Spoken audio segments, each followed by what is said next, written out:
নমস্কার, নতুন একটা ব্লগে আপনাদেরকে সকলকে স্বাগত জানাই। আজ যাচ্ছি জয়দেব মেলা। এটা আমাদের বাড়ি থেকে খুবই কাছে, প্রায় 15 কিলোমিটার হবে রাস্তাটা। জয়দেব যে মেলাটা আছে সেটা তো তোমরা সবাই জানো যে এটা মকর সংক্রান্তির দিন হয়। অনেকে মেলা আসেন, দূর দূরান্ত থেকে লোক সবাই আসে মেলাতে। এখানে হচ্ছে ভগবান শ্রীকৃষ্ণ জয়দেবের অর্ধপদ পূরণ করেছিলেন, তোমরা তো সবাই জানো। এই জন্য জয়দেব মেলা বিখ্যাত। অনেক পুণ্যার্থী আসে পুণ্য স্নানের জন্য মকর সংক্রান্তির দিন স্নান করতে। সকলে আসে, আমরাও চলে এসেছি মেলা। আর কিছুটা পথ বাকি আছে, চলো তোমাদেরকে মেলাতে নিয়ে ঢুকে কথা হয় তারপর দেখাচ্ছি। এই প্রায় মেলার সামনে চলে এসেছি। দেখছো এখানে হচ্ছে মেলা বাস, যেগুলো ট্যুরিস্ট বাইরে থেকে এসেছে তারা সবাই এখানে বাস টোটো এখান থেকে নামিয়ে দিচ্ছে। সবাই হেঁটে হেঁটে হেঁটে হেঁটে যাচ্ছে। আর ওই যে দেখছো গেটটার মতো, ওইখান থেকে মেলা স্টার্ট। দাঁড়াও ভালো করে দেখাচ্ছি। এইখান থেকে মেলাটা শুরু হচ্ছে। আমরা চললাম বাইক নিয়ে, এখানে বাইকটা রাখবো, তারপর মেলা ঘুরবো। এখানে 3 দিন 4 দিন ব্যাপী মেলা হয়। প্রসাদ খাওয়ানো হয় প্রত্যেকটা আশ্রমে আশ্রমে। আপনারাও আসবেন, ঘুরে দেখবেন কেমন লাগছে একটু বলবেন মেলা। আর জয়দেব মেলা তো নাম জানে না এমন কেউ নেই। চলুন মেলাটা ঘুরে দেখি, তারপর দেখছি। এই তো আমরা মেলায় ঢুকে গেছি। মেলায় ঢুকে আমরা প্রথমে বাইকটা রেখে নিলাম, বাইকটা রাখবো, তারপর তোমাদের সঙ্গে কথা হচ্ছে। মেলায় প্রায় চলে এসেছি, মেলা শুরু হয়ে গেছে এখান থেকেই। এখানে সমস্ত ট্যুরিস্টরা আরে তাদের স্ট্যান্ড, যারা আসছে বাইরে বাইকে করে বাইকগুলো রেখে এই হাঁটতে শুরু করেছে। আমরা মন্দিরের সামনে যেটা পথ আছে সেদিকে এগিয়ে যাচ্ছি। এখানে অনেক পুরনো দিনের যে স্মৃতি আছে, যেমন বাউল একতারা এইসব যেগুলো আছে, বাউল উপলক্ষে যে গানগুলো। আসলে বীরভূম হচ্ছে রাঙামাটির দেশ, তোমরা তো বুঝতেই পারছো। এই দেখো কত জিনিস মেলাতে।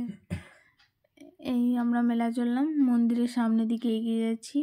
এর মন্দিরটা সব অনেক পুণ্যার্থী যারা স্নান করে পুজো দেওয়ার জন্য সবাই মন্দিরের বাইরে লাইনে দাঁড়িয়ে থাকে। আমরা চললাম মন্দির দিকে এগিয়ে। এইটা দেখো, এটা হচ্ছে মূল মন্দির জয়দেব পদ্মাবতীর। দেখছো কত পুণ্যার্থী দাঁড়িয়ে আছে এখানে মেলাতে পুজো দেওয়ার জন্য। আমরা গেছিলাম দ্বিতীয় দিন, প্রথম দিন যেতে পারিনি, তাই পুরোটা পূর্ণ স্নান করতেও পারিনি আর দেখাতেও পারছি না। আমরা গেছিলাম মেলা দ্বিতীয় দিন। এটা হচ্ছে জয়দেব পদ্মাবতীর মূল মন্দির। আশেপাশে এই যে রাস্তা চলে গেছে, ওই দিকটা হচ্ছে নদীর দিক, ওখানে মূল মেলাটা বসেছে। এই যে সামনের দিকে চললাম এগিয়ে মেলাটা। এই দেখো, এটা হচ্ছে ওই যে ভিতরে দেখতে পাচ্ছ, এটা হচ্ছে বাইরে ঘেরা আছে, এখান থেকে বাইরে সবাই দেখছে। আর এই যে ভিতরে লাইন পড়েছে, এখানে তোমরা যদি ভাবো যে পুজোর দেবো, এখানে মন্দিরের সামনেই আছে পুজোর সমস্ত কিছু আয়োজন করা। ভিড় দেখতে পাচ্ছ কত ভিড়। এইদিকে একটা রাস্তা, ওইদিকে একটা রাস্তা, এটা হচ্ছে নদীর দিকে চলে গেছে। চলো মন্দিরটা তোমাদেরকে দেখাচ্ছি। এই যে মন্দির সামনে, জয়দেব মেলার সামনে মন্দিরটা, এই তো। আর এগুলো হচ্ছে রাস্তা, এটা হচ্ছে গেট। এই সামনে যে গেটগুলো আছে, কত ভিড় দেখতে পাচ্ছ। আসলে প্রচুর বাইরে থেকে লোক আসে না, প্রচুর দেশ বিদেশ থেকে বহু লোক আসে শুধুমাত্র পুণ্য স্নানের জন্য মন্দিরে। এটা হচ্ছে মন্দিরের মূল গেট। আর ডান দিকে এগুলো রয়েছে, এগুলো লাইন। এখানে গিয়ে পুজো দেওয়ার লাইন হচ্ছে, পুজো দিতে পারে। আর এখানে মূল মন্দির দর্শন করে তোমরা। আর এই যে আমরা চলে গেলাম এগিয়ে মন্দির থেকে বেরিয়ে। এগুলো হচ্ছে আশ্রম, যেখানে বিনা পয়সায় 3-4 দিন প্রসাদ খাওয়ানো হয়। রাত্রে দিনে প্রসাদ খাওয়ানো হয় বিনা পয়সায়। আর এখানে তোমরা পুজোর সমস্ত সামগ্রী কিনতে পারো। মেলাতে কেমন ভিড় দেখছো। ভগবান শ্রীকৃষ্ণ নাকি জয়দেবের অর্ধপদ পূরণ করেছে। গীত গোবিন্দ কাব্য তোমরা তো সবাই জানো যে গীত গোবিন্দ কাব্য রচনা করেছিলেন কবি জয়দেব। এই যে দেখতে পাচ্ছি এই মেলার আমরা ভিতরে, এত ভিড় দেখাতে পাচ্ছি না তোমাদেরকে ঠিকভাবে, কত ভিড় দেখছো। আর এই যে এগুলো হচ্ছে দেখো মন্দির, এই যে পদ্মাবতী গোস্বামী মন্দির। এগুলো এই যে এইগুলো হচ্ছে এক একটা আশ্রম। এখানে আশ্রমে সবাই, এখানে 3 দিন ব্যাপী নাম হয়, কীর্তন, নাম সংকীর্তন এগুলো চলতেই থাকে মেলাতে। প্রচুর ভিড় হয়েছে, আরও এগিয়ে যাচ্ছি তোমাদের মেলাটা দেখানোর জন্যে। এখানে হচ্ছে এই যে এইগুলো আশ্রম, সব প্রসাদ খাওয়ানো হচ্ছে এখন, প্রসাদের সময়। অনেক গিয়ে বসে আছে ভক্তরা শুধু প্রসাদ খাওয়ার জন্য, ভগবানকে নিবেদিত প্রসাদ খাওয়ার জন্য। আমরা ওই সাইড এই দিকে চলে এলাম, আমরা এবার মেলায়, মূল মেলায় প্রবেশ করব। আর যে এটা দেখতে পাচ্ছ, এটা হচ্ছে জয়দেব পদ্মাবতীর মিলনস্থল। এই যে মন্দিরটা, এটা হচ্ছে জয়দেব পদ্মাবতীর মিলনস্থল। এই যে তোমরা দেখে নাও ভালোভাবে।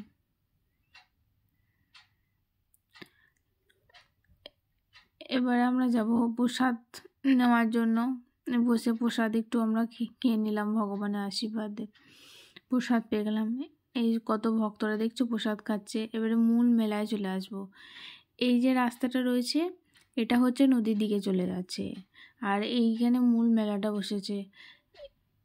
এইখানে তোমাদের অসুবিধা হলে এই বা কোথাও আগুন লাগলে তোমরা এখানে যোগাযোগ করতে পারো।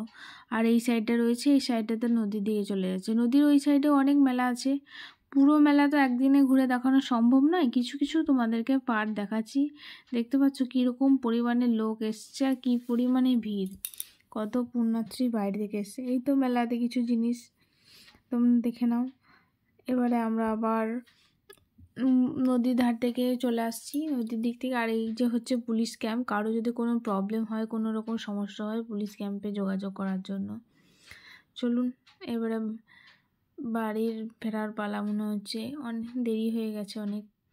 এই যে পুলিশ ক্যাম্পটা, কোনো রকম প্রবলেম হলে এইখানে আপনারা এসে যোগাযোগ করতে পারবেন। আবার মূল মন্দির দিকে ফিরে চলে এলাম বাড়ি আসার পথে। এগুলো বাড়ি আসছি। এই তো কি ঠান্ডা, কি পরিমাণ, এখনও সারা রাত এখানে মেলাটা চলে, কত লোক আসছে দেখতে পাচ্ছ তোমরা। আর আমরা বাড়ি চলে যাচ্ছি, প্রায় 4টে, 4:30, 5টে বাজছে। বাইক নিয়ে অনেক ট্যুরিস্ট এসছে বাইরে থেকে, যারা এসছে তারা এখানে রাত্রি বাস করে। এখানে রাত্রিবাসের যোগাযোগও আছে, কেউ হয়তো আশ্রমে থেকে যায় বা কেউ রুম ভাড়া নিয়ে থাকতে পারে। 3 দিন ব্যাপী এখানে মেলাটা চলে। চলো আমরাও বাড়ি চললাম, বাড়ির পথে রওনা দিলাম। এবারে আমাদের বাড়ি যাওয়ার পালা। কেমন লাগলো ব্লগটা একটু জানাবেন, একটু বন্ধুদের সঙ্গে শেয়ার করে দেবেন প্লিজ।